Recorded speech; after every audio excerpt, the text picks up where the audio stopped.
Today's guest is an all-time fan favorite contestant from American Idol Season 10, Haley Reinhart. Thank you. So your childhood was always surrounded by music. I did have a really big moment when I was 9 and I got up and sang in front of 1,000 people. This guy just rolled a 20 and handed it to me. I was like, yeah, I want to do this. This is what I'm meant to do. You're the first to perform on Idol with your dad. It was like a mad dash for them to get there. Dad didn't even get his proper rehearsal. Dude just shreds Led Zeppelin. Some of the best things that have happened to me in my career have just been the pleasant surprises that I just did not see coming. So I have to talk about Can't Help Falling in Love. It actually all started because of an extra gum commercial. I read the people's stories on these comments and I am crying behind the phone. That's your biggest record, right? Yeah, I think it's 560 million Spotify streams. I'm working my way up to that billion. Toss. My mission in this life as an artist is just to promote love. You low-key don't even know that you changed my life, girl. What? Without you knowing. Okay? I got chills already, right?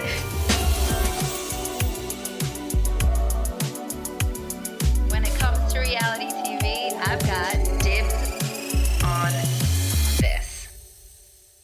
Welcome to Season 2 of Dibs On This, the podcast that goes beyond the reality TV edit to explore the real stories about the stars you couldn't stop watching. I'm your host, Michelle DeBellis. Today's guest is an all-time fan favorite contestant from American Idol Season 10. Not only does she hold a lot of firsts in American Idol history, but she went on to have several viral hits, win a Grammy, and even have a platinum record chart-topping hit that has become the soundtrack to so many people's love stories, including my own. I'm so excited to talk to this soulful singing queen about her journey as an artist and how she has cemented herself as a powerful force in the music industry for the past 15 years. Please welcome the one and only Haley Reinhart. Thank you.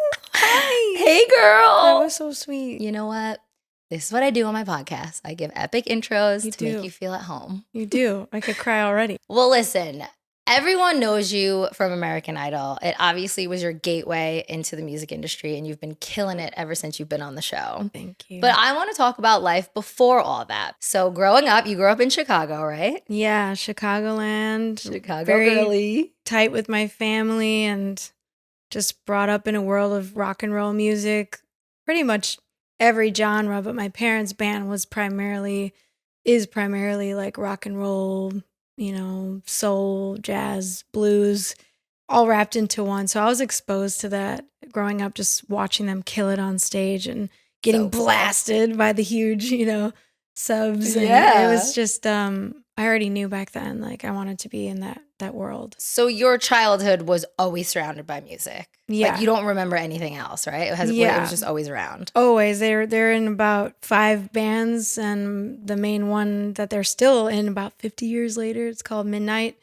They have been just grinding it out and with passion. So I've only ever just been that kid who was waltzing around talking to drunk old people, and it was great. I ate it up every second, and they never pushed me into it per se, but they're like, we're not forcing you to have to do this life. And I was like, oh no, I want, I need to do this. It's already therapy as a kid.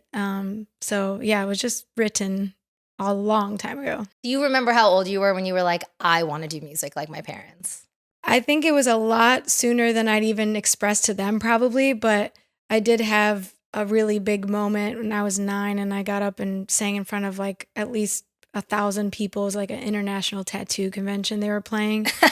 And it was my golden birthday. I was 9 on 9/9/1999, and it was the stars had aligned, and I was just man, I'm watching, kids with green hair and tats that might be real, even dudes that look like ZZ Top, named Freebird. It was just, it was insane. And I got up there and I sang and I cried out of just pure, honestly, joy and just being overwhelmed and overstimulated probably. But it felt so good. And everybody's like, oh, are you okay? I was like, I love this. And this guy just rolled a 20 and handed it to me. I was like, yeah, I want to do this forever. This is what I'm meant to do, baby. Yeah, Oh yeah. my God, that's epic. And I love that it was like your golden birthday year too. Yeah. All the nines aligned. Yeah, that's why it really sticks out. I'd already been performing with them on stage. Like they'd literally lift me up at like a fest or a wedding or something, and I'd sing like, Brown Eyed Girl, sha-la-la-las with them. Like it's always been that. And my little sister too. So we both grew up just being like, okay, this is it. Partridge Family 2.0, it's happening. And your sister's a musician as well? Yeah. Oh my God, I love that. Yeah. So cool. So when you sang for real, what song was that? Do you remember when you were 9? Yeah. So this kind of answers your question as well. One time we were watching, I don't know if it was Grammys or what, but LeAnn Rimes was a child singing Blue. Right. And I was like, I could do that, Mom and Dad. And they're like, oh, yodeling? Like, you're literally like 8 or something or 6. Like, you're cute. And I was like, no, I can. And then I did it. And they're like, oh my God, like, get ready to sing this for the rest of your life now. You're coming on stage with us. So I'm not even like, I sing pretty much everything other than country, but that song has haunted, no, I'm just kidding, followed me. I love that song my whole life. So it's just been one of those that I started singing with them. And that was really the main tune that I would do, Well, so. it's not an easy song to sing. So if you can sing it well, you unfortunately have to sing it forever. Yeah. Because it shows your chops, you know what I mean? Yeah, a little and yodel in being there. so little, being able to do it and then still. That is so cool. And I think that's so awesome because LeAnn Rimes was like the youngest person still to date to ever win a Grammy. So when those things happen, you just hope that they inspire other people. What a treasure. Yeah. Obviously it did just that. Yeah. So your parents were always in bands, you said. So do they play multiple instruments? They're also vocalists. Like they're just across the board musicians. Like what's the vibe with them? Yeah, they're both amazing singers and they're very different voices. My mom's just like super powerhouse. I learned Janis Joplin to Dusty Springfield to Grace Slick through her and so many more, Lulu and Roberta Flack. Like she really could channel all these different singers and Stevie Nicks and all this stuff, but like she has her own tone that is just so powerful. Mm-hmm. So for me, again, being a young girl, watching my mom with this not only power coming out of here, but her presence on stage. So inspiring. It was. And I wasn't even ready for that yet. Like it wasn't till Idol truly that I at least connected the stage presence and the movement to the voice. And some of that's probably due to like performing in front of a lot of older people. Yeah. And feeling a little like, okay, I have it here, but I'm going to keep it contained. Totally. But watching Mom and her way, she would just commanded that stage. And my dad is absolute shredder. Like literally, like I know he's my dad, but if I had waltzed into a club and seen him playing blues and rock and roll on his guitar the way that he plays, I would still say that's one of the greatest guitarists I've ever seen in my life. So dope. He's just got it. They're so talented, and they made a lot of, sacrifice that they wouldn't even really admit to, but it's just obvious, they stuck around Chicagoland and had their family, but they worked they're still doing it for, like I said, almost 50 years together. So it's incredible. Their skills are just undeniable. So, well, it's safe to say it's in your blood. Yeah, you get it from your parents. I'm grateful for them. So cool. Because sometimes it doesn't happen. Like sometimes parents are super talented and doesn't really resonate to the kid. Right. But like, thank God it did with you. Right. It obviously we got to keep it going. All right. So you obviously realized at a young age that you had this talent, right? But did you really realize it? Like, did you feel like you were different from other kids, or were you kind of just going with the flow?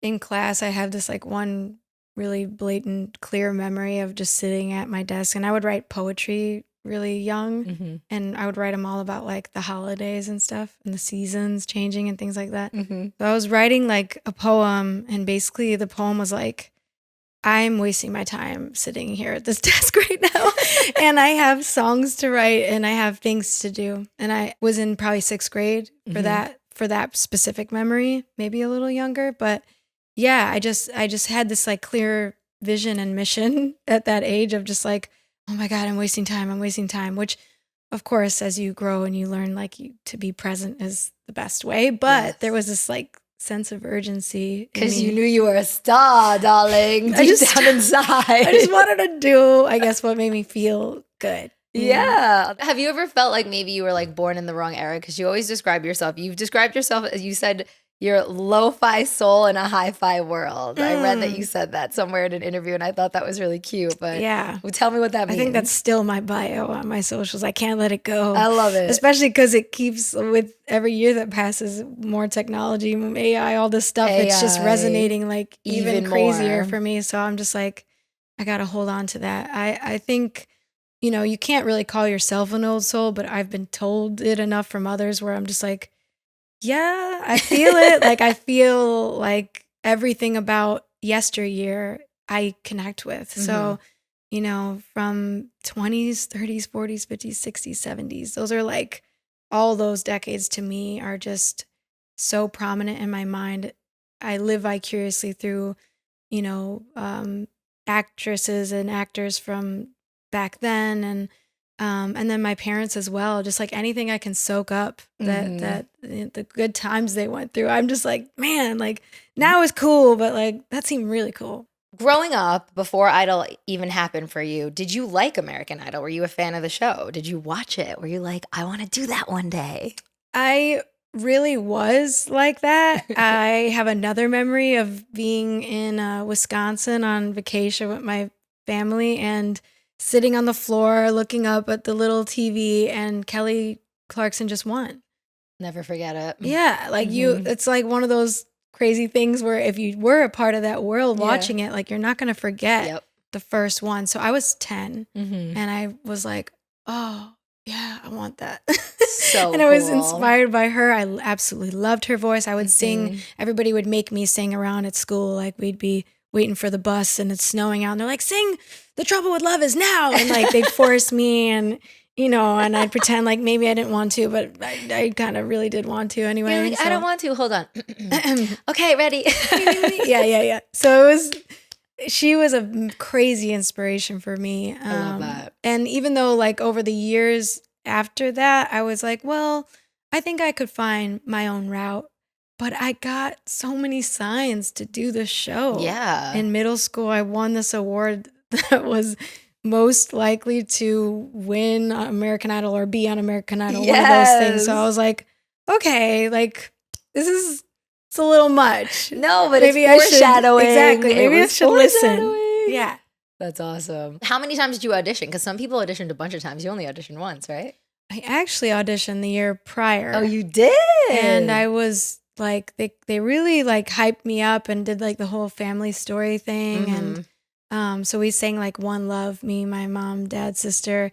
And they ended up, I had like a crazy, strange kind of experience that felt like very not what I thought it would be with Simon. Because that was his last year on the show, Simon Cowell. Oh, yeah. And then you were on the first year that it was J-Lo, Steven Tyler, and Randy. Yes. Yeah. So basically, long story short is I had just gotten back from performing at Montreux Jazz Fest, which is like one of, if not the biggest jazz festival. Yeah. And I was a kid who got lucky enough to just get added on to be the first jazz singer in my high school jazz band. And those kids were ripping. And the band leader was killing it. So these kids were like, on this trajectory, and they're like, hey, want to hop on with us? We're about to play the biggest jazz fest in the world. I was like, yeah. So I did that when I was like 17 or whatnot. Cool. Went and tried out for Idol and told them that story. And I don't think they liked that I had already had like something experience happening. Yeah, like a big like performance on a big stage in front of a lot of people. Right. They were like, this is supposed to be like Idol's supposed to be that moment for you. Yeah. Right. And I think a lot of those stories have been embraced more as time has gone on. Yeah. But at that time anyway, it just wasn't. So they were like, why aren't you sad? So I was like, I'm not sad. I'm a happy person. Anyway, so I got to meet Shania Twain though, and I left sad and I was like, I don't want to go back. So I actually got reached out to by some producers and they're like, we really want you to come back. And I was like, well, what are you talking about? They're like, we've been trying to reach out to you. I was like, well, when's the audition? They're like, tomorrow. No. And I was... Did you have to fly somewhere or was it in Chicago? No, it was actually in Milwaukee. So it wasn't too far, a bit of a drive. But I was just like, well, you know what? Like, what do I have to lose? I was not going to go back just on my own account because I was a little bit Butthurt. Yeah, I was Respect. salt. It was a little salt. And then I was like, okay, well, if this is another sign. So if they're reaching out, might as well, just go for it, because I've already had another year of experience with my own bands and stuff. I was now doing my own thing and freshly in college. And yeah, so just a lot of life had been lived in that year. I was like, whatever, screw it. What do I have to do lose? Yeah. And also, you had that experience to prep you for something like this, Yeah. So when you auditioned the second time around, the judges had changed, right? Yeah. So it was Simon Cowell was gone. Mm-hmm. It was Randy Jackson, Steven Tyler, and Jennifer Lopez, their first year. Yeah, first year. What was it like singing in front of them for the first time when you auditioned, when you had the Hollywood week, or before they gave you the ticket and said you're going to Hollywood? Right. I mean, that's such a gnarly bunch right there. I know, What a motley crew they were. So different from one another. And Steve and I looked up to J-Lo too. And, I was such a fan of Selena and everything else. So, I mean, it's good for her for booking that role, because that changed her life. Yes, it did. So, I was just very it just felt so surreal to me. And, to kind of look forward into the future of having somebody like Steven just have my back the way he did and really see me for kind of the sultry, more rocky at times, more jazzy at other times. And understand that musicality that you had, that real talent that you had that was just outside of covering people's songs and singing like a pop star. You were special. Thanks. And he let me embrace it. Exactly. Thank you. Instead of no, do this only or do only pop. I was just like, thank you. I felt like there was that reason alone that I didn't go forward the year prior. Right.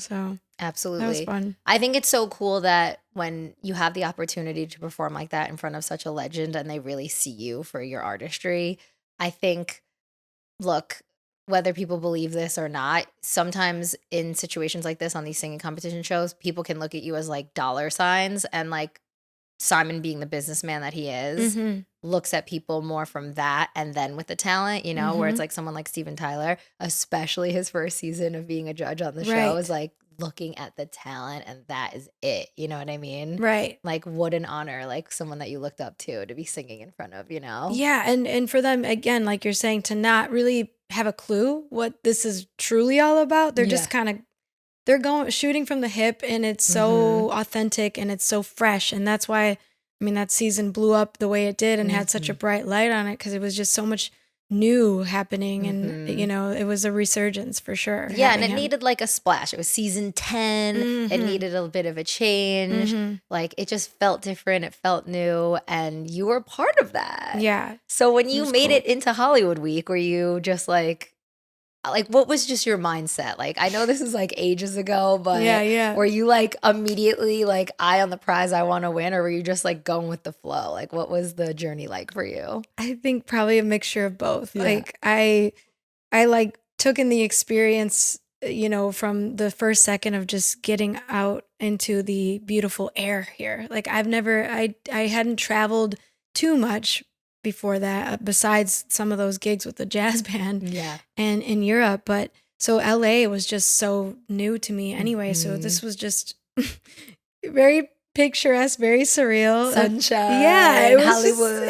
It's so cliche, but but it's true. It's real. I felt like Elle Woods, it was a perfect day. I don't know. And there was just so much talent. And so even just the being in the midst of meeting all these new fresh faces and voices, that was exciting alone, So I made so many friends so quickly, and I don't think it was ever really a competition feel. It was more just hey, I got my thing, you have yours.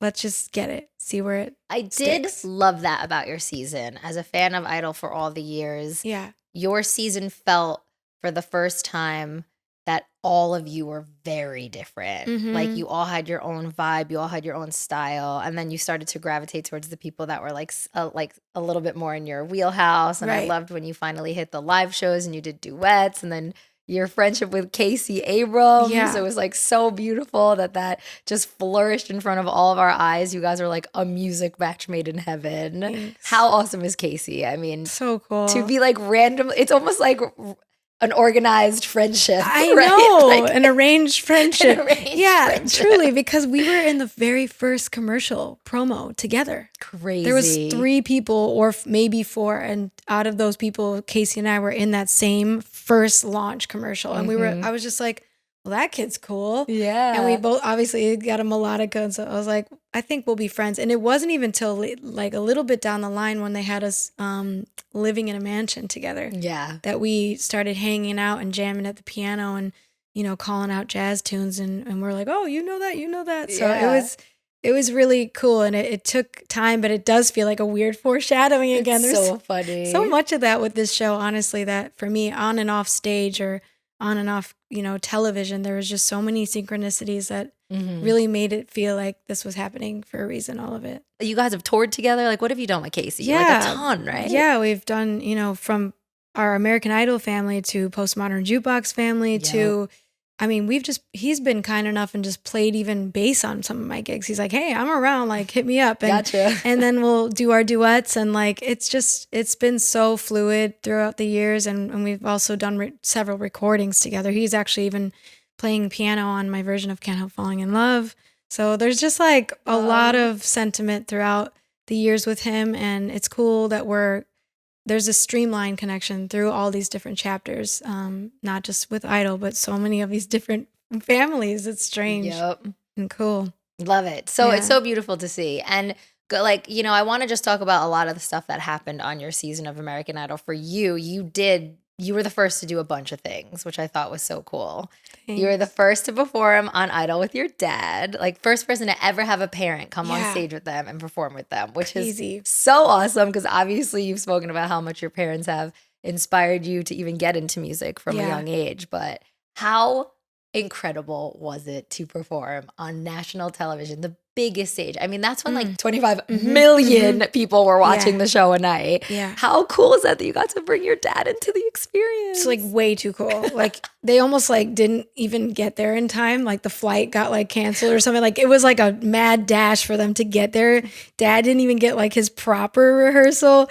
Dude just shreds Led Zeppelin, and I'm literally not even seeing him till I'm walking down those like millions of stairs, what it felt like. I know, that was crazy how the stage was like that back in the day. So dangerous. And I was like, I pointed at my dad because that was the first time I really saw him. I was like, oh my God, you made it. Thank God. So him and Tony Belluzzi, like they were, just the duo on stage just ripping it. So, and I mean, I wasn't even supposed to technically be able to do Led Zeppelin. And we went out on a limb and I was like, please help me get this cleared. Were you the first to do Zeppelin on the show? I think Adam Lambert was the only other contestant that did, and then they were like, no.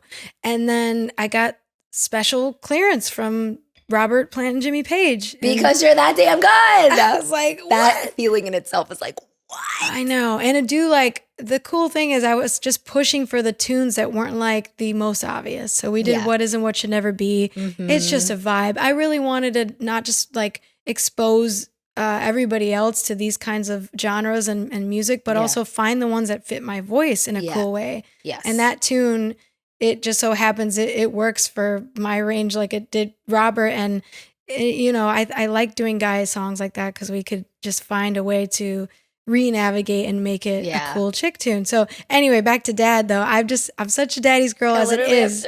So having him there, I was just like, this is dream beyond dreams. Like for me, and it still is this way. I've brought my dad out to tour with me, and we just played this festival in Montenegro pretty recently, and he got to hang out with some of his heroes. Wow! And there's just a lot of these kind of situations now that have happened between playing with Robbie Krieger from The Doors and all these different elements where I'm like, this isn't just about me. This is not just my dream. Like I am doing these things to help my parents also be able to achieve their dreams, their extended dreams.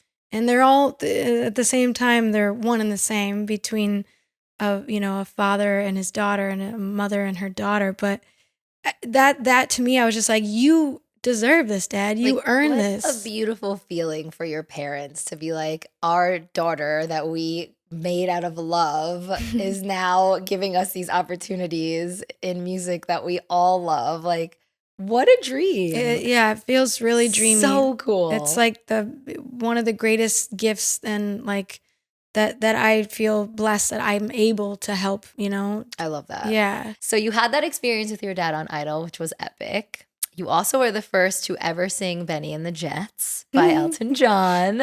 And that's become a big song on the show now. And pretty much every singing competition show, to be honest. But because of you, girl, because of your rendition and how you did it, which is so cool. How was that moment?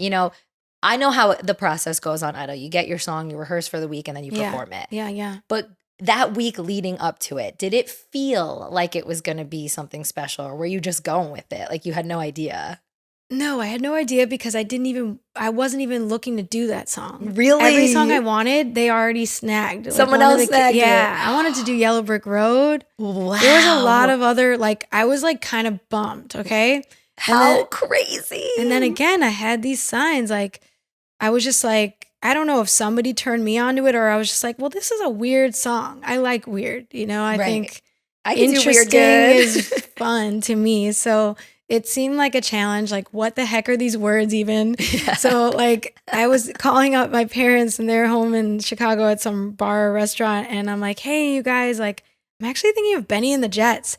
And the song starts playing where they're at. And I'm just okay, thank you for the confirmation. Oh my God. This kind of stuff happened. I'm not even kidding. Nearly every song. Look at the goosebumps on my arms. Me too. It was that way for me throughout the whole show. Girl, because that was a moment. It's so weird. You had so many freaking moments, let's be honest with you. But that truly was, because again, like you said, it's a quirky song. It's a little weird. Yeah. And most people won't sound good singing that song because they just can't do it. You got to have the chops to do it. And clearly that's what really made you stand out though with that song, because anybody could sing it and sound like a goober and just be saying the words, Benny and the Jets. But you sang that shit. You made it your own. I was just I remember everyone, all the judges, even Ryan Seacrest coming out what just happened? Everyone was nuts. So cool. Thanks. So after you were done performing it and you had that crazy reaction, were you oh shit?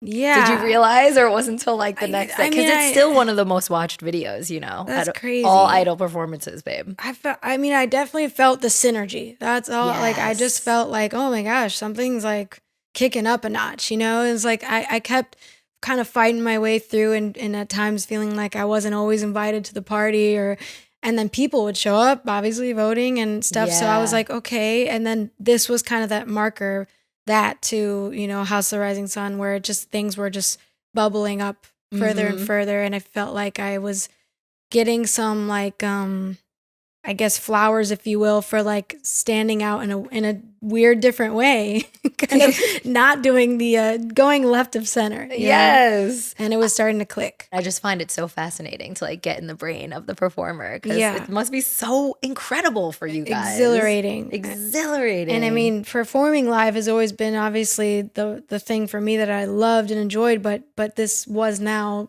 doing it to millions and to having to emote through a camera. It's all things that I always wanted. And so it just, in those moments, it really felt like everything clicked, even from this painted dress that I got to wear laying on a piano. I was all this is me. I'm so happy. Little Haley in 5th grade writing her poems in class. Get me out She's here. Here I am. I'm on the stage. Yeah. I think you were the first artist to step on the Idol stage to bring the jazz aspect in. You presented yourself different to the audience for the first time. Everybody watching the show, that, hey, someone can be an American Idol and doesn't have to just sing pop music or just sing country music or rock music, because we had seen that. Right. You brought this jazz element that was so special, Thank so you. magical, so cool. I was surprised they let it kind of roll. Well, that's the thing. When you signed up and you started doing your song choices and stuff, did they push back on that? Were you hey, I want to do this in a jazzy style? Was it kind of a push-pull? Because it was not done before you, girl. Right. And there was, I have always been that person, if I'm feeling something different in my gut, I'm going to push for it. Yeah. And all they can say is absolutely not. Right. Or yes. So You gotta ask. You gotta ask. There's no point in holding back authenticity. Good right? for you for standing up for yourself, girl, because a lot of people don't have that. And I kind of I feel bad for those who don't think they have the power, because we always do. Yeah. And the thing I like to think about, and I always have since day one of kind of being in this crazy business, is like, if you think that you're just going to play along with somebody else's book now, and that maybe eventually then you'll get to become who you are, you might not ever get that chance again. Exactly. You have to play it right from the get-go. You got to take your chance. You got to ask your questions. You got to try to do it exactly how you want to do it. Being on TV, you know this, you have to please a lot of people. There's executive producers, there's directors, there's music directors. A million people in your ear. Million people in your ear. But if you don't express what you want to start, none of those people are going to have their creative thoughts or opinions. Right. You have to kind of put it out there first. Right. What you want, right? How is it as a contestant who is an artist to have to navigate all those different voices? That was a crazy part of it, truly, because you really had to go into that inner voice and go inward after so long, because you were getting like oftentimes very different feedback. Yeah. I was in this juxtaposition kind of world of just like back and forth. Yeah. And because you even have, the people that are helping you to cut it down and arrange things, like Michael Orland and Bird, Michael R.I.P. Love Michael love him. Always in your corner. Yeah, and they're all so fantastic, and yet you have to like also say like, what's my heart calling me to do? What is my mission? And back to the jazz thing, like that song Casey and I did, they wanted us to do "It Takes Two, Baby," and me and Casey were like, no, it's so lame. And then we were like, what about a jazzier one like Fever or something? And we were about to do Fever, and that kind of felt like lulful, like as a duet anyway. And we were jamming on stage to this other hit, Moanin'. And it's way lesser known in the grand scope of American Idol viewers, perhaps. Totally. And I think either Ray Chu or the producers or both, everybody was just like, wait, what's that? Why don't you guys do that? We're literally rehearsing on stage and we were jamming. And that to me was one of the coolest things, the hippest things that they let us do it. Oh, so you were just messing around. Yeah. The two of you, not rehearsing a song that was already in the lineup and cleared and the arrangements. No, you guys were just messing around, being musicians, goofballs. Yeah, because that's when me and Casey met and started jamming on piano. That's what you did. We were doing that tune and Casey's like, there's words to that? I was like, yeah. So, we had our little connection with that song, and now they're like, let's do that instead. And we're like, what? They're going with this more obscure type kind of, even though it's a standard in some of our eyes. But anyways, it just, that, again, it was like one of those moments that was so much bigger than me. And like, I literally was like, I could go home after this and feel good that like we had this opportunity to expose a younger audience to some jazz. And that was truly what I felt. So you actually have like a very big part into why I got the opportunity to work on American Idol and move to LA. What? Without you knowing. Okay? I got chills already. Right? What? So I always was a fan of the show, total American Idol nerd. I used to be able to rattle off every winner in order, right? Yeah. At the time in 2010 when you were on the show, it was the semifinal night, the week before the finale, right? Top 3. Yeah. You, Lauren Elena, Scotty McCreery. The TV turns on at my bar and Idol's on. I turn it off on the TV screen at the bar and I say out loud, oh, I got to turn it off. I don't want to ruin the results. And there's a gentleman sitting at the bar and he's like, oh, why? And I was like, I'm such a fan. I love American Idol so much. The top 3 is boom, boom, boom. And Haley should win the show, but I know she's not going to win the show because everyone who votes for American Idol only votes for country stars and she should freaking win the show. But I know, unfortunately, she's probably going to go home tonight, but my parents are voting. I'm voting. Little do I know that I'm low key on an interview. This man tells me about 45 minutes into the conversation, it's so crazy that you love American Idol so much. I'm actually the CEO of the show. What? And I'm like, bro, F you. I literally curse in his face. I'm like, you've been sitting here talking to me for this long and you expect me to believe that? He takes out his BlackBerry phone. Remember BlackBerries? These little tiny phones, right? He shows me pictures with Ryan Seacrest, J-Lo, Randy Jackson, Steven Tyler, has all their numbers in his phone, set pictures of the set, the stage. And I'm like, what the hell? And he's like, I swear to God, I work for 19 Entertainment. Whoa. That's how you and I met in the 19 Entertainment building. Insane. But babe, I just want you to know that if I didn't say out loud, Haley Reinhart's my favorite, she should win the show, but it's probably going to be one of the country artists because blah, blah, blah, blah. We all know the country singers still to this day, for the most part, win. He looked at me and he told me afterwards, he's like, the fact that you said that, I knew you were a real fan of the show. And he even said, Haley should win the show. What is his name? Craig Fox. Oh, I love that man. Craig Fox. Craig is actually a little angel. He's been in my corner too. He got me to, after the show, perform with Slash and Miles Kennedy. And I told you. Hang out with Quincy Jones for 5 hours in a green room. Like, he's responsible for a few of the coolest changes up in our lives. So thanks, Craig. Oh, but Craig, if you're Fox. watching, oh my God, how nuts is that? That is right. So he gets up, he's so cool the whole night. We just chit chat. He gets up, gives me a hug goodbye. I give his friend a hug goodbye. So nice chatting. I write my name, my email, and my cell phone number on a bar napkin. I love it. It's he classic. He emails me the next morning. This is what movies are made of. Set me up with an interview. Boom. Boom. A month later, I moved to Los Angeles. I worked on American Idol. Holy moly. Sitting at the tables with thousands of people singing in front of me, giving people their first yeses or nos. I can't tell you how happy that makes me. How crazy is that? And you've never told me this. Only you had to get a podcast together first to tell me this amazing There's story. never enough time when we're like backstage at Dancing with the Stars or something to tell you this whole thing. Oh, but this is so cool though. Truly. And I have told this story hundreds of times in my life. And it's literally because of you. That is too neat. Isn't that so cool? But I always tell people you have to be yourself. My advice to people in life is you always have to, once again, authentically be yourself. Honestly, that's how I felt again, just the synchronicities in life and are just, I don't know, I thrive, I live off of it, It's Absolutely. just incredible. And then when, all these years later, I fall in love, I meet my husband and we pick our wedding song. Yeah. And we chose your wedding song, the Can't Help Falling in Love cover. Your version is our wedding song. That's so sweet. But that song has so much meaning in my family because my parents' wedding song is the Elvis version. Really? And my sister's wedding song was the UB30 or no 40. No way. Is it UB40? My sister's was the UB40. No way. It's passed down. Oh, I love this. So then when you covered it, I was like, hey, we have to, babe, listen to the song. And I played it for my husband. Obsessed. Oh. He always knew the story. If I didn't bring up Haley Reinhart's name, I wouldn't have been in LA. If I didn't move to LA, I wouldn't have met him and fell in love. So our wedding rehearsal dinner was at that restaurant.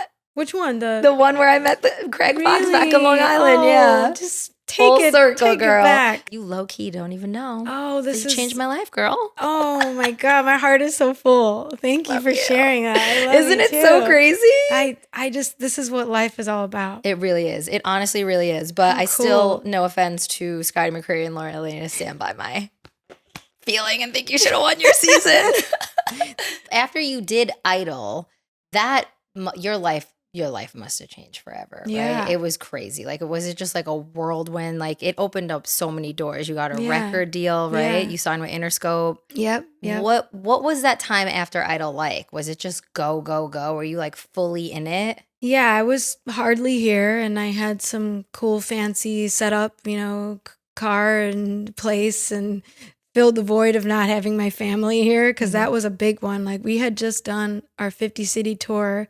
They extended it and added some more dates in the Philippines and we were selling out 25,000 arenas. It was insane. Wow. Not every season of Idol, I will say for, our season did have this amazing lift. You guys went on tour after. Yes. So that was epic. Insane. So getting off of that, I was like, oh my God, now I got this record to make with Interscope and I had to move here. So it was full speed ahead. I was really sad to not have my family with me because of what a family girl I am. But I was so busy that it just was what's next? And I fought to really write the record. So I got to co-write my first album and that was important to me. So I think, which is amazing. And I still listen to it to this day. Thank like you. in my opinion, one of the best albums that an Idol contestant released ever. And I think that's because you wrote on it. Most people don't write on theirs Thank in the you. beginning. There was some really cool writers a part of it, but that was so important to me because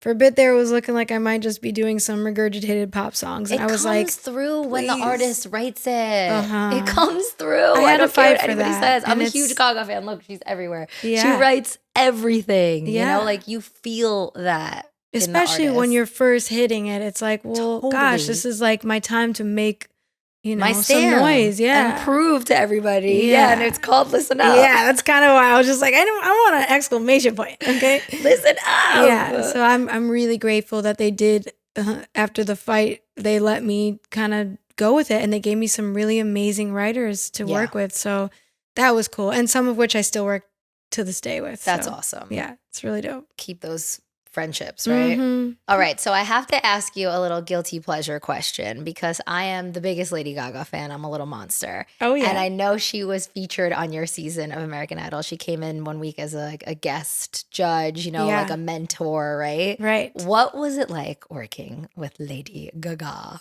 That was so fun. She was, that week I was doing I Who Have Nothing. So very dramatic, very theatrical. Yes. So she wanted every ounce of that drama and I was so ready to go there. So she was a perfect guest judge for that equation.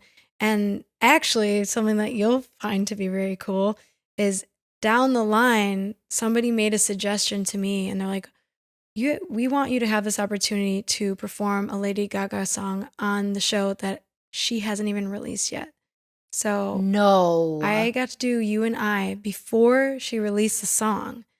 And the footage that they never showed and never will show, it's hiding in a vault somewhere. Oh my God. Is her and I jamming backstage to You and I. She's teaching it and she's stomping and we're standing by a piano backstage. It was so fun. So epic. Okay, not only is that an insane story for you and so special that they let you do that. I didn't even realize that. I watched your season of Idol. I didn't realize that when you performed that, it wasn't even released yet. Yeah, it wasn't out yet. Number one, epic, crazy, iconic, amazing that she saw that in you and allowed you to do that. But another parallel that you and I have right now, are you ready? What? I sang You and I at my wedding for my husband. What? I'm not kidding. I took voice lessons and everything and just literally sang You and I. Stop. This is like getting a little bit crazy. You're my soul sister, girl. I feel it, girl. It's official. That's amazing. I want to see footage of that. You're also like part of me and my husband's relationship forever. Oh my God. How crazy. I love it so much. And I remember going back to when the song was released, when it came out, I was like, oh, I hope to fall in love one day so I could sing this to the man I love at my wedding. And I did. Mind blown. I can't believe you had that experience with Gaga, insane. though. So cool. You had a lot of amazing guest judges on that season. Wasn't like Mary J. one of them too? We actually had Sheryl Crow. Oh, Sheryl Crow was one of them? Yeah. She was incredible. Really down to earth. Babyface, Will.i.am. We sang with Stevie Wonder. Beyonce. Oh, casual. Yeah. Super cash. And I was the first to work with her that day, her first day on, and she was really humble about the whole, she was like, I don't really know what I'm supposed to do. And I was like, oh, just be yourself, like just have fun. I was like you giving Beyonce advice. And I was like, I don't know, I think I was so young where there was no like facade I felt like I had to front. I was just being genuinely like, just have fun with it. Like, come on, let's do this. And I sang Zeppelin to her this close. Like I'm screaming it in her face. And she's like, yeah, you had some balls for that one. And it was pretty cool. So cool. Yeah. A lot of great experiences. Just like cool, just singing in front of Beyonce, Lady Gaga, Babyface, Sheryl Crow. Yeah, it was kind of, I mean, did that happen? I'm just like. So crazy. I feel like you were just so grateful during that experience that maybe that's why your nerves didn't kick in yet. Yeah. Yeah. Being present. Still, important. I still can't get over that. And Tony Bennett. Tony Bennett. Our guy. Oh, that was cool. That was, I mean, I'll take that with me my whole life, along with the rest of it. But working with Tony he was just the coolest. Like, out of all the people you said, that's like in your wheelhouse the most. I mean, and thank God again for whoever it was, the producers. I don't know. I was trying to get with somebody that was more like modern.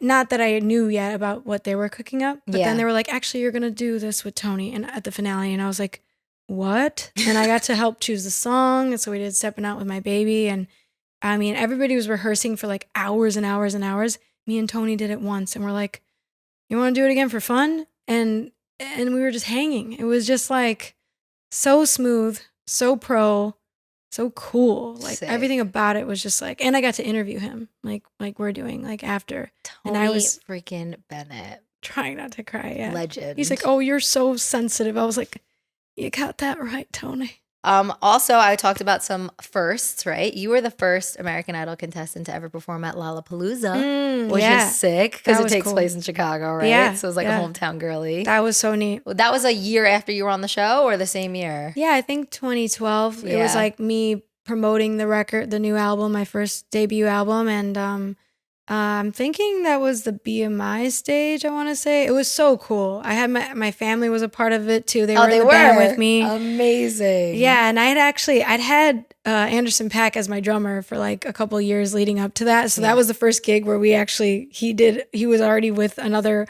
artist there. And I was like, oh, okay, well, I'll have to get it to somebody else. And so we kind of split. We were both playing there. I'll never forget that. And it was just, there was something so magic about the set. That I mean, I love that festival, but I'd never been till I performed. And now I've gone back since, but there was some magic for sure. So cool. Yeah. So your record's out.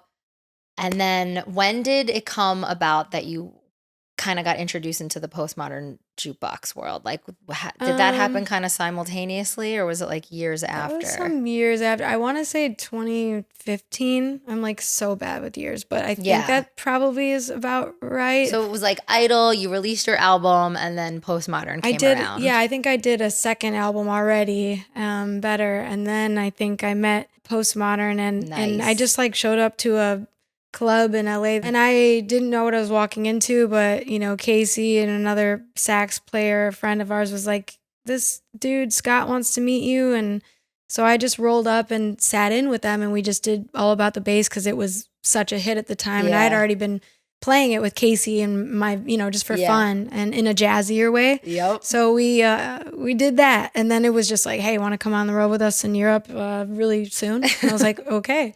So that was cool. Everything was very fast. That was a perfect fit for you. That was like right in your niche, right in everything that you kind of did on Idol, but just who you are as an artist is like, hey, look, I can flip these songs that you hear one way. Yes. And I can make them this way. That's what Postmodern Jukebox is all about. Totally. I felt super just lucky. Already like did that. Yeah. Like that was already like your thing. Right. So now I just got to like play more. I was just like, cool. Yes. Like I'm all about it. Just like, give me a song. Let me flip it on its head.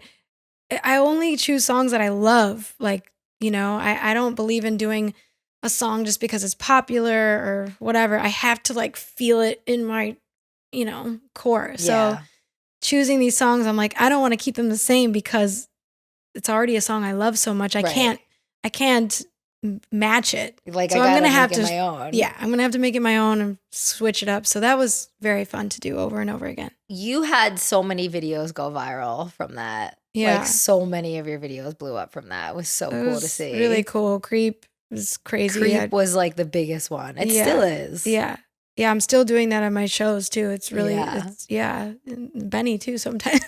Between those two, it's like I don't really get sick of them. It's been so fun to just put my niche into it and just make it something different. Have viral moments, obviously people want to see it, so you do it. Yeah, good luck. You're doing it forever. The fans love it. We got to give the fans what they want. Yes, anything for them. All right, girl. So I have to talk about Can't Help Falling in Love because it's not only one of your biggest hits, but it was actually my wedding song.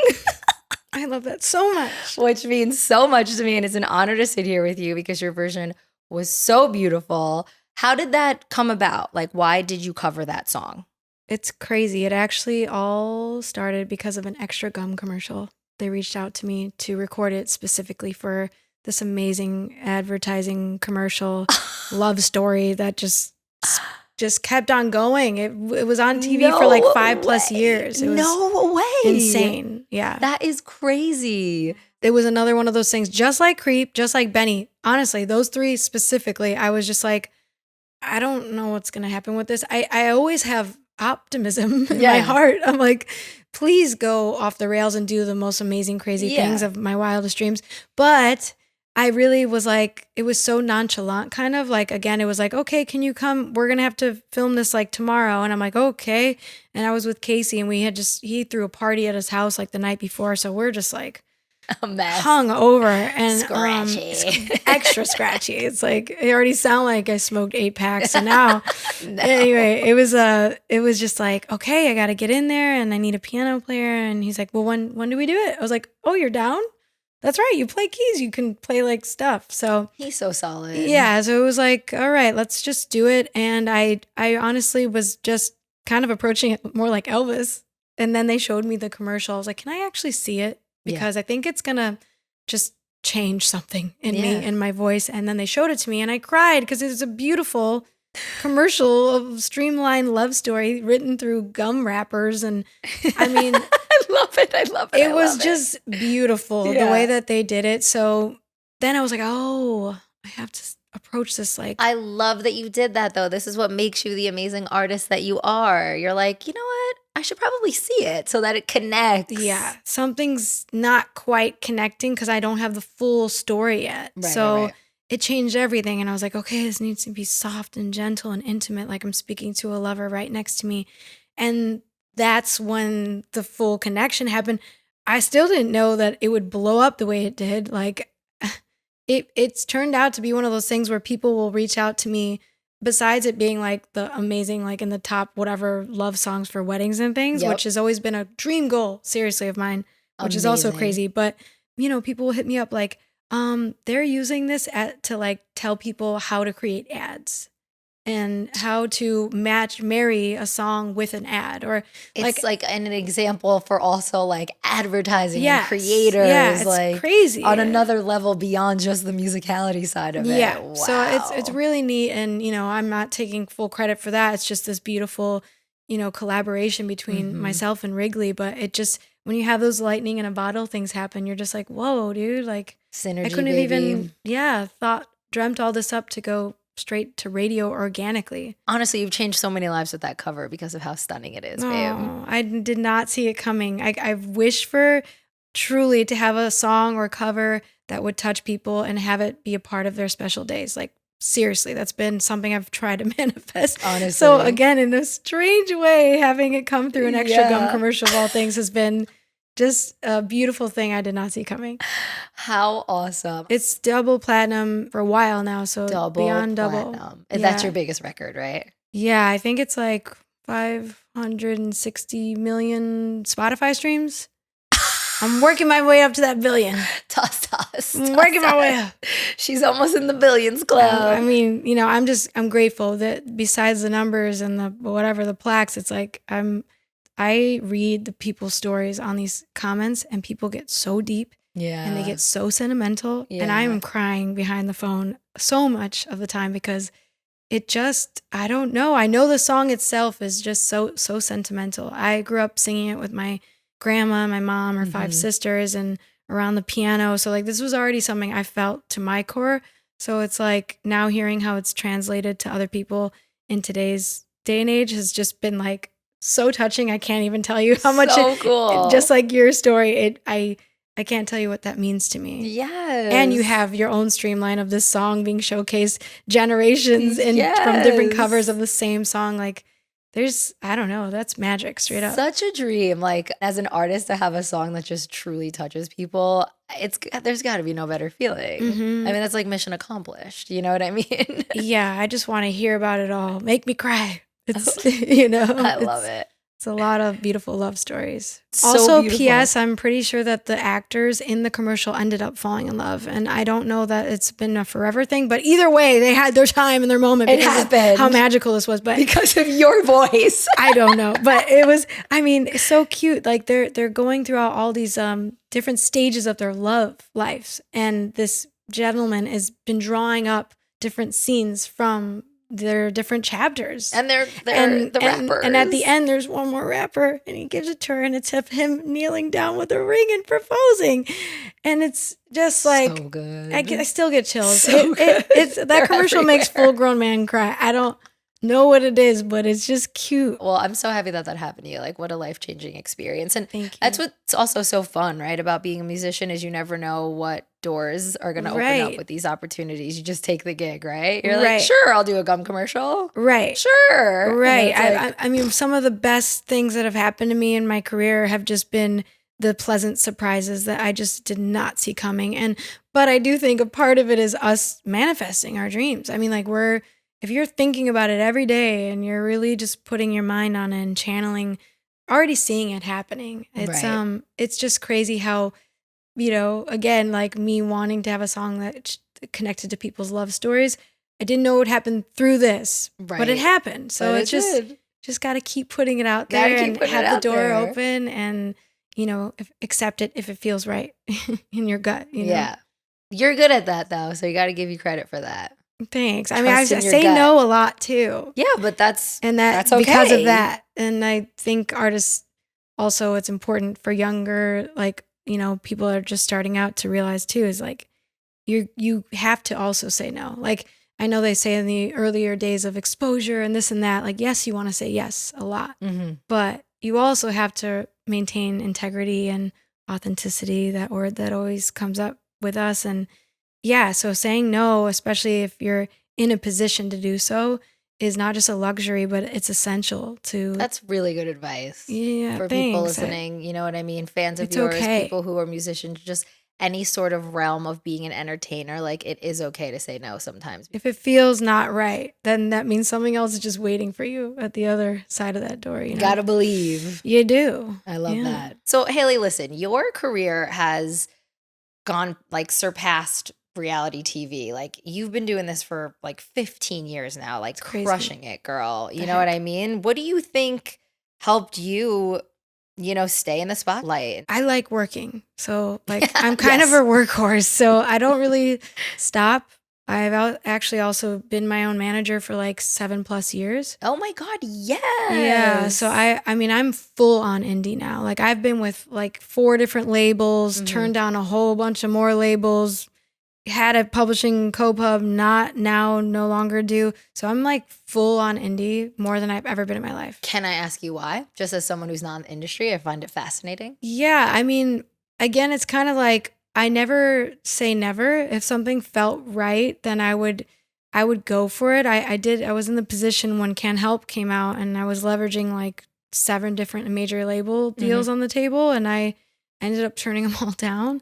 It was just something in my heart, in the fine print at the time, that I was just like, I think I just gotta ride this one out on my own. And it's truly you come to these crossroads or whatnot in your career. And for me, I have come to those a few different times where I feel like I could have maybe had a faster trajectory, but it doesn't mean that it would have been a happy one. Or a lasting one. Or what I wanted it to be on my terms. True. So again, it's like, maybe there's another amazing label and manager that's out there waiting for me.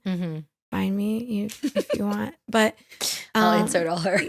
I mean, I would love a great manager, but they're harder to come by as well. So I'm so much I'm heavy on the business side as much as I am on the creative, even probably more. I don't want to be as businessy as I am because I don't have as much time to be creative. Yeah. That's just the truth. But I feel like that's like the main reason why a lot of people have management and stuff like that to do that exact thing. But kudos to you for balancing it both. Right now, yeah. Honestly, kudos. Thank you. It's a juggling act, but it's kind of, it's fun. I love to just be in the know about everything. Yeah. It's like I have a great other parts of my team that help me in so many amazing ways. So thank God for them. But it's just, I don't feel like settling. I'm not there in my career anymore. It's like they're going to have to do more for me than I can do for myself. Absolutely. And I do think a big, big thing is all that fine print in those documents and in those paperwork and the agreements and all the, my God. And I think it's getting better for some because things are changing so vastly and artists no longer need to only rely on these certain positions. So I think that everybody, including all of these, the heads of these companies and labels, they see this. This is what's happening. We need each other. Yeah. So I wouldn't be surprised if some of these deals start and continue to get better. I hope, That's true. Yeah. Because it used to kind of be the mindset of like, you need me. Like record labels were like to the artist, you need me. But now it's like, right. Actually, Right. I just got 1 billion streams on this little funny song I wrote on TikTok. Right. 1 billion people used it on videos. Right. How about that? Right. It's making me sustain a life to I even think be able that's to. so crazy how TikTok has changed the music game, has it not? I know. Yeah, it's insane. And now they truly, the labels and such, they need the people that know how to operate TikTok. I mean, everything is like kind of flipped on its head. I know. In a beautiful, crazy way. So, I mean, everybody's got their lanes, right? Yeah. But I think the marriage, the coming together of like realizing this is a full-on collaboration. We need each other. This is not just a I need you situation anymore. So, Haley, you've obviously had so much success. You've had success from reality TV, American Idol. Obviously, you've had viral success, your own personal success, releasing music. But you also won a Grammy, right? That you're pretty like under the radar about. You don't really talk about it, but it's an interesting way that you won a Grammy, right? Yeah, I'm not like, she's a Grammy wanting to Award be winner. like, I won this because it's not like my full project or whatnot, but I was a part of something really great and got to arrange some background vocals and layer them up on my good old pal Anderson Paak's record with Knowledge and No Worries. So that was such a cool track to be a part of. I am forever a fan of his musicality, He's his the bright coolest. light. Like I already knew when I first had like 50 plus players roll in for my very first, I auditioned all these people here in LA at SIR. So I was putting my very first band together and he came through and I was just like, oh, okay, like this is, I don't know, there's a level and Right. he's like out the roof. So wait, how did you meet him? How did you meet Anderson Paak to begin with? He just showed up to audition for my band. Years ago. Yeah, like right as I put out the first record. He toured with me for like 2.5 years post Idol. Oh my God. Yeah, so that was Anderson freaking Paak. Yeah, it's like, I swear, I've always had killer bands. And he was my first drummer. And I was just like, You should start your own talent show. I would love to. And I would love to be a judge. You found Anderson Paak. So Get 80 there's mil a month. credit Let's number do that. 1. So let's fucking go. Yeah, Wow. so he was just sensational. I didn't even know he was singing. He would show me his mixtapes and rapping and stuff. Did he wear the great. wig? Just kidding. I'm just kidding. No, he it's did my not. favorite. He had different hair though, and he had a different name. It was Breezy. Oh my God, cool. Yeah, Breezy Lovejoy. So that was really cool. And then to reunite this many years later, we'd always kind of like, I'd see him here and there as he grew. And I was like, I cannot tell you how happy I am to see this happening because his light has been shining so bright since the first moment. I swear he had a freaking aura around him while he was playing. That's how you are too, girl, when you hit the stage. Thanks. It's like, he's incredible, you're incredible. Obviously, you magnetize to each other, and it's cool to see you guys support each other now. I hope we get to do more together. How cool that you just like randomly, low-key win a Grammy. You're like, oh, shit, I just won a Grammy, but I knew they were going to, so I was like, the fact that I'm just this small part of it and get to have that, I guess, even though I don't really talk about it and still somebody else brings it up, but it's cool. It's cool. It's really a full circle moment. You've done so much. What's next? You released a new single recently, right? Yes. It's called Promise. Yes, Promise. And it gives romantic wedding vibes. It's giving me that same kind of vibe as your Can't Help Falling in Love. All about love. It's the many facets of love. And I wanted it to be able to connect from that to your pets at home. Like, I just want it to be something that people really just can hone in and hopefully get emotional about when they think about. Or love of like a child or love of like a best friend, not just like a romantic love. Right. Yeah. So it's been really fun to, get to put out something fresh and new. I've been on the road for so long. So it's been kind of, again, this juggling life of just trying to keep it all. What can I do next? Can I have a little pocket of time to release some new music? So Promise is out, and I'm also working my way up to releasing more singles, hopefully throughout the summer as I do more tour dates of my own, and then I'm joining the Red Clay Strays. I don't know if you're hip to that group, but they are blowing up. They're incredible, and I'm going to be joining them and supporting them on some of their crazy, amazing venues and arenas coming up. Congratulations. Thank you. I've been wanting to like have exposure with new crowds like this because, again, I don't always get to like showcase or be necessarily in the rock and roll pocket. And they're so like Southern rock, you know, that Allman Brothers feel. And I live and breathe that. That's such a part of who I am. So being a part of their world now, that's pretty dope. I mean, the lead singer, Brandon, he's incredible. I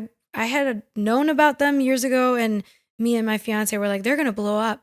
And then they blew up, and I didn't even know how much they had blown up. And then he reached out to me, Brandon, and said, hey, we love your voice. We want to come see a show of yours someday. I'm like, what? I love you guys. This is amazing. And then they invited me to come see their show at the Greek. And then they were like, hey, do you want to come up and sing with us? So that's how this organic, beautiful relationship has started. Chills again for the third time, maybe fourth time, maybe fifth time. And they were so cool too. They're like, hey, like, what could you see us singing? Like maybe a Ray Charles tune. I was like, what about Jealous Guy, like the Donny Hathaway version? I'm Beatle freak, but like we could throw this kind of Southern twang on it and just, you know, lean into the soul of it. Yeah. So that was a moment for us. And Brandon just said some kind words about being a fan for 10 years. And now I'm just like in awe of his voice. And he really has such nuance and it's so unique. His voice is very unique. So I'm very excited for these shows. Great notices. Great, girl. Thank you. It's so true. That is so awesome. I'm so happy for you. Thank you. So I want to talk lastly about your love life. You have created the soundtrack to so many people's love lives. You are engaged. Yes. You met your boo. When did you meet your boo? How long you guys been together? So long, like 11 plus years now. You've known him for 11 years? Yeah. We Shut up. met at a wedding. Yeah. So it's like. You've not been dating that long. Yeah. Have you really? Over a decade. Yeah. Stop it. That is crazy. I actually did think that you were married. I was like, wait, are you married? Because you've been together for so long. The old ball and chain. No, yeah. So we're excited. There's been so many weddings happening. So I needed some time and space to actually get to be able to create and start my own process. Because, no pressure. Everyone's love story is their own story. Like there's no rules. There's no rush. I just didn't realize you guys were together that long. That's amazing. I know, thank you. My little sister just got married. So we just celebrated hers and helped her as much as we could, set her up, and can't help falling in love at hers. And congratulations. Yeah, it's been a lot of magic. And we actually wrote my newest song together, I promise. Really? Yeah. Yeah, he's an amazing musician and songwriter. Special. How'd you guys meet? So at a wedding that my cousin married his like best friend. So, and everybody was setting us up. So he was also a musician, so you guys hit it off. Yes. And everybody was setting us up. And I was like, stop, guys, stop. And I was like, he is really cute, though. I'm sure he was feeling the same exact way, obviously. It was pretty cute. Yeah, there's been a lot of magic. I love that. I find it really interesting, Haley, that you keep saying that you always wanted to write music for people's weddings or love songs. Where does that come from? Why did you always want to do that? Like, where's the desire from? I don't know. I mean, I'm such a, as cliche as it sounds, such a peace and love girl. It's like, I just feel like my mission in this life as an artist is just to promote love. And I truly mean that. And I want to be able to have songs that connect, and it's kind of like a win-win, like I get to hear these incredible stories like I was telling you, and they get to get into this sentimental mood because of I guess partly my voice, and I feel like it's just such a win-win and such a marker in time. So to have something so classic that could live on for hopefully generations, like Elvis's version did, and now hopefully mine will continue to do. It's just really important to me. And we touched on, I even met my guy at a wedding. I would always hope that I would meet my future husband at a wedding. Like, I don't know what it is about. Maybe I just think there's something just so classic and timeless about that whole entire, thing. It's just She's a lover magic. girl. I'm a lover girl. She's a lover girl. I wrote a song called Lover Girl. Also. There you go. So you know me. Yeah. I love it. You're the best. So I'm so excited for you. You've just done so much cool stuff. And it's such an honor to have you here on my podcast, honestly, because now you know that you're a big part of my success story in LA. Gosh. If I didn't open up my mouth and say your name on that day. I love that so much. Who knows where I'll be? Thank you for sharing that with me. Isn't that so cool? Oh my gosh. I want to jump into my favorite part of the podcast. Cool. And I think it's going to be your favorite part too. We're going to play a quick little game of rapid fire questions and this or that, right? Mm-hmm. But before we get into it, I would love for you to pick your favorite piece of clothing to wear while we do the questions. God. Okay. We back. Fashionably late. Super fashionable, super flashy. All right, for all the people listening at home, can you describe to them what piece of clothing you picked off the rack and why? Why, yes. This beautiful, flashy little fluffy number is a Nadine Marabi. Yes. We both now just realize we love. And I love all things furry and fluffy. So the color is striking. I think I've just started to become more of a pink fan. Ooh, yeah. Over the last couple years. It looks pretty on you. It's hot magenta pink, fluffy like crop top jacket. Yes. That is like low key a boa, and you're a boa girly. I love boas. You wear boas. You could wear it, have fun. You could do a little boop boop. Yes. I absolutely love that you chose that. Me too. It was like subconscious because you do rock the boas on stage often. I was staring at it on and off a little bit. Like catching your eye the whole time. Yep. I chose this crazy kind of Elton John vibe, right? Throwback to Benny and the You're Jets. also giving me Cher vibes right now. Between your hair and... Okay, I'll take Cher any day. Yes. Let's go. But it's a rainbowed sequence jacket with purple, pink, green, blue, all the colors rainbow. Gorge. But there's also the same magenta pink to pop and match with you, girl. We're matching. All right, we're going to play a quick game of this or that. Answer whatever you'd like. And if you like both of them, whatever. Can't choose. Indecisive is accepted here. That's so me. I'm going to try not to be though. Okay, jazz club or sold out arena? Jazz club. Vinyl or Spotify? Vinyl. Studio recording or live performance? That's hard, but I'll say live. Chicago or LA? Oh, girl. I want to say both because I'm so in between. Smoky dive bar or a glamorous Hollywood party? Oh. Golly. I like both of these things a lot, but I'm going to go with the smoky dive bar. Fleetwood Mac or Led Zeppelin? Led Zeppelin. Okay, love it. Heels or barefoot on stage? I would like to do barefoot and stop hurting myself. Stop torturing myself, but at the moment it's still about 6-inch stilettos. So late night creativity, or does it come to you early in the morning? Can come at any time. Oh, anytime. Like, are you a night owl or no? I am a night owl. Yeah, same. So we'll go with that. Night owl. Singing covers or writing originals? I'm so in the middle of that. Yeah. I gotta be both. Yeah, you're like, well, because of the way the success has panned out. Yes. In both ways. Right. It's gotta be both. Modern pop or timeless classics? Duh. Timeless classics. Timeless classics. Festival crowd or an intimate theater? I like both of those, but I'll say intimate theater because that's my vibe these days.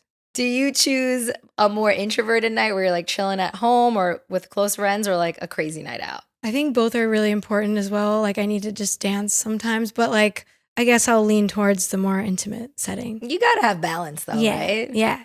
For every weekend that you stay in and you're lazy, the next one you want to go out and dance. Right. I'm recovering currently right now. Okay, there you go. Out.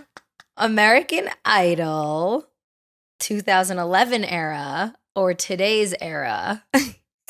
Sorry, I'm a little biased. Yeah. I think I have to go with 2011, season 10. Your era. Yeah. Let's get into some rapid fire questions. Ooh. These are cute. Who would be your dream duet? They could be dead or alive. I don't know. I mean, I could just continue on with this because I've always said Paul McCartney, so I could just continue on. Hell yeah. Sir Paul, are you listening? I just love She's you ready so for you. much. You're one of my biggest inspirations. What was your most surreal celebrity interaction? Like, have you ever met anybody that you were like, I cannot believe Yeah, a lot of times. I'd probably go back to that one night specifically when we were talking about Craig Fox, because hanging out with Quincy Jones forever and Wow. being on stage with like Chris Cornell and, turning around there's Samuel Jackson and Lenny Kravitz and Stevie Wonder. It was just like a star-studded night for Muhammad Ali. So I always go back to that one, even though I've had some really cool experiences. But that was like oh my God, I can't believe this is happening, because there was way too many at one time to where it was overwhelming. You were performing with them, right? Right. We got to do a Stone song. We got to do Wild Horses with Slash and Miles Kennedy. That was just insanity. That was a cool one. I'm so happy that you had that moment. Thank you. I'm so happy for you. It's so epic. One performance that you still think about to this day, and it could be a performance of your own or someone else's. Like, is there something that will stand out for you forever? Well, in the spirit of what we're talking about, one of the greatest concerts of all time was what some of the kids would call Old Cella, but it was the Desert Trip Festival on the same grounds as Coachella. And that was the day after Bob Dylan got his Nobel Peace Prize. It was him and then Stones and then Paul McCartney and Neil Young and then The Who and Roger Waters. It was 3 days. It was my Woodstock. So I like to brag about that, because the fact that you saw all of those people perform. Yeah, and camped out and in just the did same the thing. Weekend. Yeah. I Literally, we left and there was like this really, dusty window and somebody wrote, "This was our Woodstock." I was like, this is a movie. I'm in Almost Famous. You literally are. It was really cool. You're the star. Starring role. Oh, God. Penny Lane. Epic. You are Penny Lane. If you could be on another reality show, did you ever think about that? Would you ever want to be on another reality show? They could be a dating show. No, just kidding. I know you're engaged. Well, hey, yeah, I would go back to be a judge. I would do that in a heartbeat. Totally. I mean, if the money was right. Girl, if your booty's in one of those chairs, trust me. But I think that would be such a fun job. Hell yeah. I just think it's so cool that they get to connect with these artists, watch them grow, give them any kind of advice that they can, and just be a part and witnessing, something that could go down in history, You would be so good. Let's manifest it. Ooh, I love our manifesting session. Love it. What artist has inspired you most in your musical career? Well, I mean, I have already talked about him. Like, Beatles have kind of just always been the anchor in my family. So like, they helped me to learn how to harmonize, and they just seeing the trajectory of a 6-year process, turning out over 13 records and having an evolution like no other. It's just something that I've always looked up to, like, holy moly, this greatest is band of all time. It's just insane. Period. So, and they're all so individually talented that I look at Paul though, and he's with us, and he's inspired me in ways that I didn't know. It took me years to realize. Like, I've picked up on his different voicings, and he has the soft jazzier side, and he has the ripping, helter skelter. So it's like, I always kind of go back to him and realize he's a huge influence for me. So yep, Paul, you stole the show. Hell yeah, he does. I grew up in a Beatles house too, babe. Yes. So I get it. It's so real. So awesome. They're like family. What's the weirdest thing a fan has ever said to you? Or like a weird interaction? I did have somebody gift me a 1975 red Thunderbird, and they stenciled my body from one of the PMJ dress gowns I wore on the hood of the car, and had different phrases that I say all on the front of the hood of the car. Of a car? Of a car of my dreams. Do you still have this car? I turned it down because I didn't know what else it came with. If there was a tracking device, a bomb. Some kind of baggage. That is crazy. Yeah.